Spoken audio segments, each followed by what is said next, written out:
गर्मी की एक तपती दोपहर, पहाड़ों के बीच बसे छोटे से गांव चंदनपुर में सब कुछ सामान्य लग रहा था।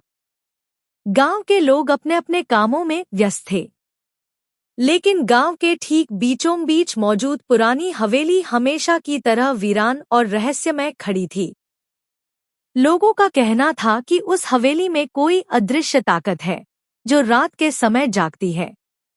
गुमशुदा चरवाहा। एक दिन गांव के चरवाहा रघु की भेड़ें उस हवेली के पीछे वाले जंगल में चली गईं। रघु उन्हें खोजने निकला, लेकिन वह वापस नहीं लौटा। गांव में खबर फैल गई कि रघु कहीं गायब हो गया है। गांव के लोग डरे हुए थे। कुछ ने कहा वह हवेली की सजा भुगत रहा है, तो कुछ ने इसे महज एक हादसा बताया। 4 दोस्तों का फैसला।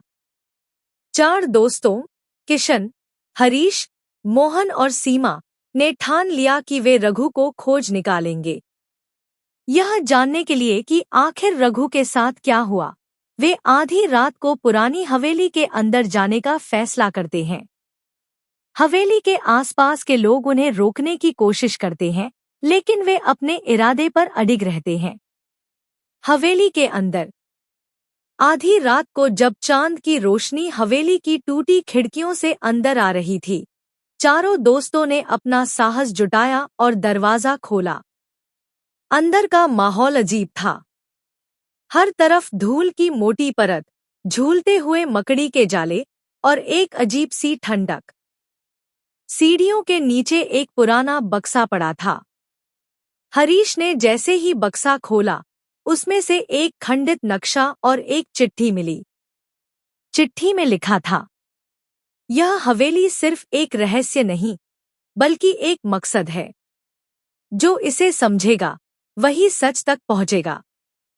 जंगल की ओर रास्ता। नक्शा हवेली के पीछे वाले जंगल का था।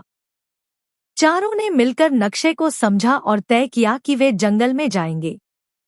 जैसे ही वे नक्शे के अनुसार एक गुफा के पास पहुंचे, उन्हें वहां रघु की छड़ी मिली। छड़ी पर खून के धब्बे थे।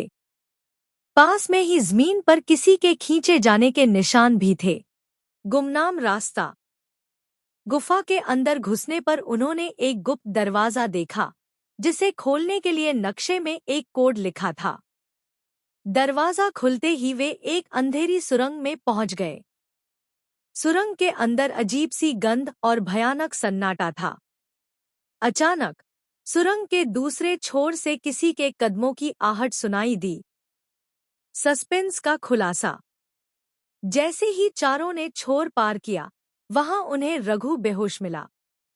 उसके पास ही एक अजनबी खड़ा था, जिसके हाथ में तेज धार वाला चाकू था। अजनबी ने बताया कि वह इस हवेली के खजाने की रक्षा करता है और रघु गलती से यहां आ गया था। चारों दोस्तों ने मिलकर अजनबी को काबू किया और रघु को बचाया। गांव वापस लौटने पर सभी ने हवेली और जंगल के इस रहस्य को उजागर करने का फैसला किया। लेकिन इसके बाद हवेली में रात को अजीब आवाजें सुनाई देना बंद हो गईं। कहानी यहीं खत्म नहीं हुई, क्योंकि हवेली का असली खजाना अब भी कहीं गुमनाम था।